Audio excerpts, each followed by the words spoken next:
Continuous monitoring tells you when you're under fire. It doesn't tell you anything about breach difficulty. Breach difficulty tells you how far and how fast an attacker can penetrate your vendor's systems and ultimately yours.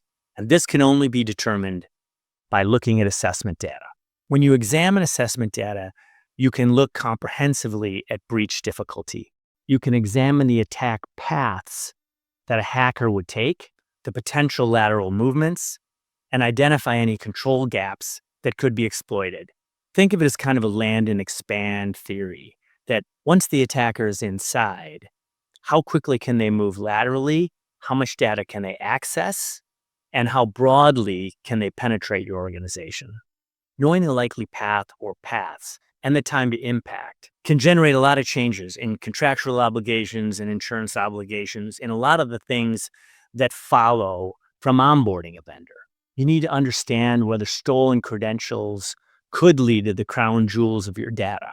You should also know whether any low privilege identity can become a domain administrator. One of the other issues we see is not knowing when a misconfiguration of one piece of software could create a waterfall effect with the other interconnected software products in your business.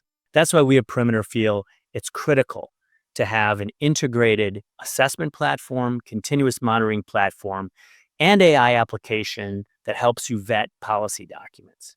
Only this way can you look at not only the obvious entry points in your vendor network, but the potential cascading effect a breach could have on your vendor network, both of which are critical components to a comprehensive and successful vendor risk management program.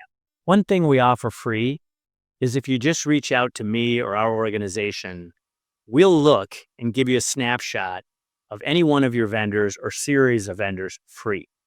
We'll look at their internet-facing attack surfaces and tell you at least what that surface hygiene shows, which often is a leading indicator generally of overall cyber hygiene.